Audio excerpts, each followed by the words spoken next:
Estamos de vuelta en Express News Noticias. La pandemia, en este caso con la nueva variante de Omicron de coronavirus, está generando mucha preocupación dado el incremento de casos que se han dado en los últimos días. Para analizar un poco qué está pasando, especialmente en el Reino Unido, estamos invitando a conversar con nosotros al doctor Alejandro Arenas Pinto. Él es venezolano, pero está trabajando desde hace algunos años en el Reino Unido a través de la Universidad London College. Y en este sentido, pues queremos preguntarle qué está pasando en este momento y bienvenido a Express News Noticias, Alejandro. Muchas gracias, María Victoria. Bueno, lo que está pasando yo creo que es un poco del conocimiento público en este momento. Hay un sistema de vigilancia epidemiológica que se ha venido desarrollando y se ha venido consolidando durante los últimos 2 años, en el cual varios países que tienen la capacidad técnica de secuenciar parte de los virus que se están aislando de pacientes infectados en sus comunidades, han estado haciendo un monitoreo para identificar nuevas variantes y para identificar nuevas variantes que puedan ser potencialmente consideradas lo que llaman de preocupación. Y esto es porque tienen alguna variación, algún cambio estructural que potencialmente les permita al virus tener alguna ventaja comparativa, que puede ser una transmisión más efectiva o más eficiente o más rápida, o la posibilidad de escapar a el control que algunos de los anticuerpos que ha generado la infección o la vacunación pudieran tener. Y esas son las razones por las cuales se mantiene este sistema para alertar a la comunidad internacional cuando alguna de estas variantes ocurre. Y efectivamente, en Sudáfrica, uno de estos laboratorios que es altamente calificado para hacer este trabajo, identificó recientemente la variante Omicron e inmediatamente pues puso el alerta y puso en conocimiento de la situación a las instituciones internacionales. Y efectivamente razón tenían cuando decían esta es una variante que potencialmente puede tener implicaciones importantes en el comportamiento de la pandemia, y es lo que estamos viendo. Es una variante que se transmite mucho más eficientemente entre humanos y en consecuencia la probabilidad de que tome control, de que tome la batuta en la distribución de la enfermedad en los países en los que ha sido identificada, incluyendo Reino Unido, es muy alta, y de hecho está pasando, y de hecho va a ocurrir en las próximas semanas. A pesar de eso, incluso desde Sudáfrica se habla de que a lo mejor no es tan virulenta como otras variantes como la Delta. Sin embargo, en Sí. el Reino Unido ya se habla de hospitalizaciones y un caso altísimo de contagios que no se veían casi desde enero de este año. Correcto. Fíjate, aquí hay un elemento que es importante. Esto es evolución, ¿ok? El virus está evolucionando y está evolucionando bajo las condiciones de presión de selección que le estamos imponiendo. Esto es, hace 2 años, cuando esta historia comenzó, no existía ningún tipo de inmunidad preexistente. Es decir, todos los humanos en el planeta éramos susceptibles a la infección porque era un virus nuevo. Lo que ha pasado en este tiempo es que o por vacunas o por exposición al virus natural, hemos venido construyendo ciertos niveles de inmunidad, de manera que el virus tiene que cambiar para sobrevivir. Ese es el juego de la evolución, eso es lo que hacen todas las especies en el planeta. ¿Okay? Eso por una parte. Ahora, por la otra parte, lo que está ocurriendo en términos de variación genética es que el virus está buscando la manera de perpetuarse. Y en ese ejercicio que está haciendo, encuentra esta nueva versión de sí mismo que le permite transmitirse más eficientemente. Eso le da una ventaja comparativa. Ahora, cuando tú cambias la estructura de un organismo, pues tienes algunas ventajas y tendrás también algunas desventajas. Es improbable que tú cambies muchos segmentos y mantengas una alta capacidad infecciosa al mismo tiempo que una alta capacidad patológica o de producir virulencia para producir enfermedad, o que seas resistente a medicamentos, etc. Entonces algo tiene que ceder, ¿ok? Y es posible que esta versión del virus sea menos virulenta, es decir, que produzca menos enfermedad o enfermedad menos severa. Eso todavía no lo tenemos claro porque todavía estamos muy tempranos en el curso de esta nueva ola de este virus, de esta variante del virus en particular.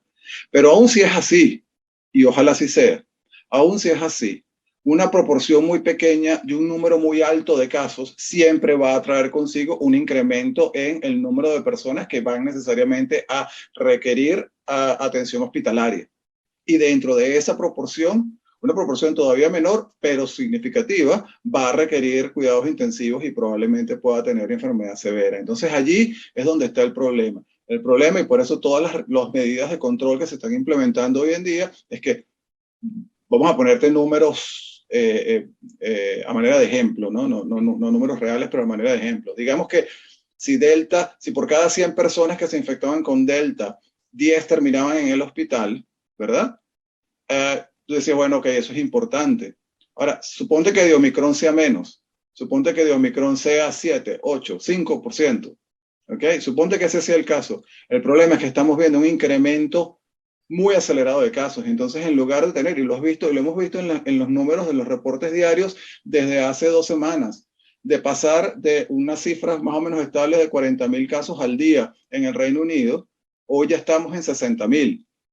¿Ok? 60,000, estamos hablando de un incremento significativo, y lo que se prevé es que esos números van a seguir creciendo hasta probablemente más de 100,000 o 150,000 casos al día. Si eso es cierto, el 5% de 150,000 casos al día son muchos casos. Muchos casos.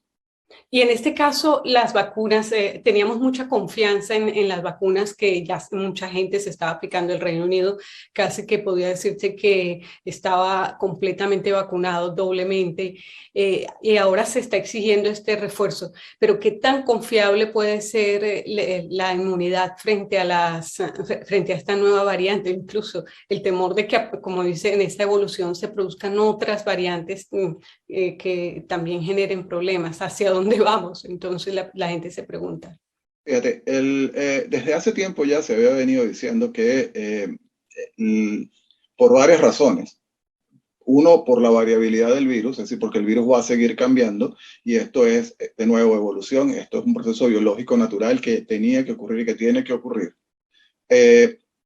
Por ese elemento, pero también porque la duración de la inmunidad inducida por vacunas o por infección es transitoria. No tenemos claro que en la mayoría de las infecciones virales respiratorias la duración de la inmunidad no es de por vida, o no dura décadas, dura bastante menos que eso. Entonces ya teníamos el concepto, y se ha venido discutiendo desde hace tiempo, que íbamos a tener probablemente que ir a un proceso en el cual íbamos a requerir refuerzos periódicos de la vacuna. Ahora, recuerda que todas las vacunas que nosotros estamos utilizando en este momento, todas las vacunas que tienen licencia en este momento, son vacunas que fueron diseñadas en base a la secuencia del primer virus que infectó a los humanos, la secuencia de Wuhan. Y ha habido una progresión del virus en la cual obviamente estamos viendo un número creciente de variantes que han logrado instalarse y transmitirse en humanos. Hay que tener claro que son variantes del mismo virus, ¿ok? De manera que al menos parte de las secuencias de las regiones críticas del virus tienen que mantenerse. Tienen que mantenerse porque si no el virus no tendría función biológica. Es decir, para que el virus reconozca el receptor en las células humanas y se pegue al receptor de células humanas y puede infectar las células humanas, la mayor parte de su estructura tiene que conservarse. De manera que las vacunas pueden seguir confiriéndonos protección, algún nivel de protección, independientemente de la variabilidad de las cepas o de las variantes que estén emergiendo. Probablemente ese nivel de protección sea menor al que conferirían en contra de la secuencia contra la cual fueron diseñadas originalmente, contra Wuhan, ¿ok? O las secuencias más cercanas a Wuhan. Omicron se parece menos a Wuhan que las que han estado en el camino. Entonces, a lo mejor hay cierto nivel de menos eficacia. Sin embargo, la mejor defensa que tenemos hoy día siguen siendo las vacunas. Sí. La discusión. Sí. La discusión acá, perdón, para redondear el punto, la discusión acá es la competencia que tenemos ahora entre un número creciente de dosis de refuerzo en algunas poblaciones del mundo contra una ausencia de esquemas completos de vacunación en otras partes del mundo. Y la Organización Mundial de la Salud lo ha dicho y lo han dicho otros organismos internacionales, y es importante que lo repitamos 1000 veces. En esta historia nadie va a estar seguro hasta que todos estemos seguros. Entonces, tan importante es vacunar a las poblaciones ya vacunadas, siempre sean poblaciones de riesgo, como hacer lo que sea necesario para que hayan las vacunas suficientes para tratar a las poblaciones que tienen mayores dificultades de acceder a las vacunas. Y ese es realmente el reto que tenemos que afrontar. Sí, y ahora en cuanto a la propia enfermedad, la pregunta es cómo identificarse, si ya se han identificado algunos de los síntomas que se diferencien de repente entre Delta y Omicron o alguna otra variante anterior. Mira, es realmente difícil. Estamos en una situación donde el nivel de experiencia clínica viene digamos, con cierto retraso a la información virológica, es decir, a la información del laboratorio donde se hace la secuenciación del virus. La razón por la cual se hace la secuenciación de este virus es porque está circulando en la población. ¿Qué tan sintomáticos estaban las personas que fueron positivas a Omicron? En principio no lo sabemos. Una vez que se hace el reconocimiento, se entiende que Omicron está circulando, hay un sistema en el cual un número, una proporción de los estudios de PCR que se hacen en el país o en la región, se van a secuenciación completa para identificarle la variante, pero la inmensa mayoría de ellos no. ¿Okay? La inmensa mayoría de ellos simplemente dan positivos a SARS-CoV-2, que es digamos, el estándar, y se tratan como tal. Entonces, va a requerir tiempo para que logremos tener suficientes casos de personas confirmadas con Omicron que nos informen sobre si hay alguna diferencia importante en la presentación clínica. Sin embargo, lo que sí está claro es que las personas que se están infectando con Omicron son una población distinta a la población que se infectó con Wuhan o que se infectó con Beta o que se infectó con Delta. ¿Por qué? Porque la inmunidad de rebaño, el nivel de inmunidad poblacional ha cambiado significativamente. Porque, como tú decías, la inmensa mayoría de las personas que viven en este país, en el Reino Unido, han sido vacunadas, y han sido vacunadas mayoritariamente con al menos 2 dosis de vacunas además que son consideradas altamente efectivas. De manera que en esa circunstancia, la capacidad del virus de de producir síntomas es diferente. Entonces hay que tratar de tener en cuenta que sigue siendo un virus respiratorio, de manera que los síntomas respiratorios siguen siendo cardinales e importantes. La tos, la dificultad respiratoria siempre van a ser un elemento importante. La saturación de oxígeno en la sangre siempre va a ser un marcador de riesgo para enfermedad severa. No importa la variante de la que estemos hablando, el evento final en la enfermedad va a tender a ser una insuficiencia respiratoria, entonces eso hay que tenerlo presente. Otros síntomas, la posibilidad de que tengas fiebre, la posibilidad de que tengas malestar o síntomas respiratorios superiores como obstrucción nasal o dolor de garganta, esas cosas pudieran estar presentes. ¿Qué tan frecuentes son? A mí no me queda claro, yo no creo que tenemos data suficiente para evaluarlo. He leído un par de reportes recientes en los cuales sugieren que la alteración del olfato o del gusto es menos frecuente en personas que reportan positivos para Omicron. Creo que todavía es temprano para saber si ese es el caso.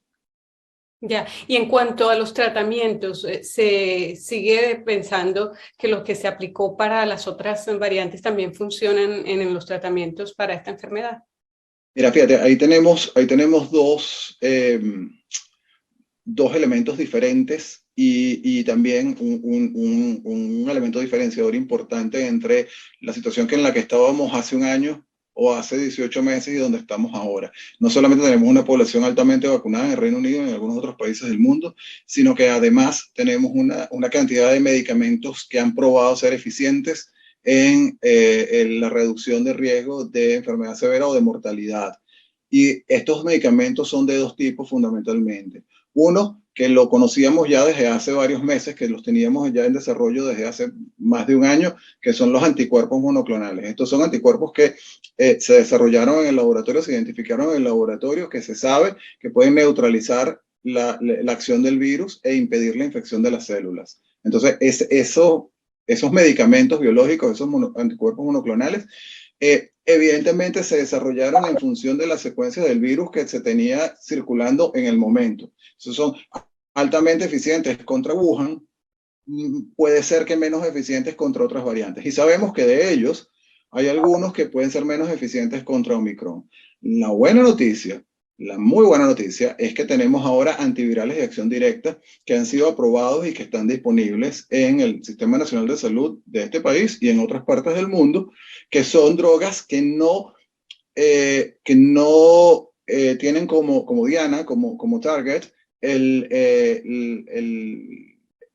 la proteína de superficie del virus, sino mecanismos de funcionamiento del virus. Por ejemplo, uno de ellos, el más famoso de todos, el que desarrolló Pfizer, es una droga que inactiva una de las enzimas esenciales del virus para su replicación, de manera que no importa qué variante del virus estemos hablando, esta droga va a funcionar si entra en contacto con el virus porque está atacando un componente, digamos, funcional, no de estructura de superficie, sino dentro del virus, de la funcionalidad del virus. Entonces allí tenemos ese otro elemento que es importante. Tratamientos, sí hay tratamientos que son efectivos, están disponibles, la probabilidad de que sean menos efectivos en el caso de Omicron es poca. Muy probablemente eso sí sea una oportunidad de tratamiento que sirva. Muy bien. Y bueno, y ya para cerrar, estamos conversando con el doctor Alejandro Arenas Pinto y le queremos preguntar qué recomendaciones, 2 o 3 para los ciudadanos, la comunidad nos está preguntando qué hacer en estos casos. Todavía ir a las vacunas, pero ¿qué más? Mira, hay un elemento que aquí es fundamental. La otra cosa que en este país ha cambiado significativamente durante el último año es el acceso a las pruebas diagnósticas. Y la calidad de las pruebas diagnósticas, es decir, la calidad de las pruebas rápidas del lateral flow test es muy buena, es muy alta. La sensibilidad de estas pruebas es lo suficientemente buena como para usarlos de indicador. La recomendación de las autoridades de salud pública y del gobierno se ajustan a la disponibilidad de esta herramienta, y es que en el caso de contacto con cualquier persona que haya sido positiva a la prueba de COVID, PCR en particular, en el caso de la presencia de síntomas o incluso de manera regular antes de acudir a reuniones de gente, lo sensato es hacerse una de estas pruebas y estar seguros de que tienes un resultado negativo. Esto es posible, esto es accesible a todo el mundo, es libre, es gratis, no tiene de libre acceso y es gratis a través del Sistema Nacional de Salud. Las noticias hablaban de que hubo ciertos problemas en teniendo acceso a los websites donde los podías aplicar a ellos, pero la información que tengo es que eso se ha venido resolviendo y sí hay suficientes test. Entonces, primero, pruebas frecuentes, test frecuentes de lateral flow test, y obviamente ante cualquier lateral flow test resultado positivo, aislarte en casa y pedir una prueba de PCR y confirmar que eso es ciertamente un resultado positivo. El otro elemento que es importante sigue siendo vacunación, acudir a las campañas de vacunación en los momentos que sea pertinente. En este país, cualquier adulto de mayor de 18 años tiene acceso a un refuerzo, a una tercera dosis de la vacuna. Vacunas, como digo, siguen siendo nuestra primera línea de defensa en esta circunstancia. Y la tercera es el sentido común. La tercera es el sentido común. Esto es un virus respiratorio y seguirá siendo transmitido fundamentalmente por vías respiratorias. Entonces, usar cobertores, cubrebocas, mascarillas que disminuyan el riesgo de la adquisición o la diseminación del virus sigue siendo una estrategia fundamental. esta semana se lo he publicado en el BMJ, en el British Medical Journal, un metaanálisis comparando la eficacia de algunas de estas medidas, y definitivamente el uso de tapabocas pareciera ser una de las medidas más eficientes en la reducción de la transmisión a nivel comunitario. Entonces esa es una, lavarse las manos, mantener distanciamiento social, sentido común. Sí. Sentido común es fundamental, sobre todo en estas épocas de Navidad y de Año Nuevo, donde la tendencia, sobre todo la tendencia nuestra, la tendencia de los latinos es justamente a estar físicamente más cercanos. Bueno, si lo vamos a hacer, hagámoslo de la manera más segura posible. Ese es el mensaje. Muchísimas gracias, Alejandro, por esta información tan importante para nuestra comunidad.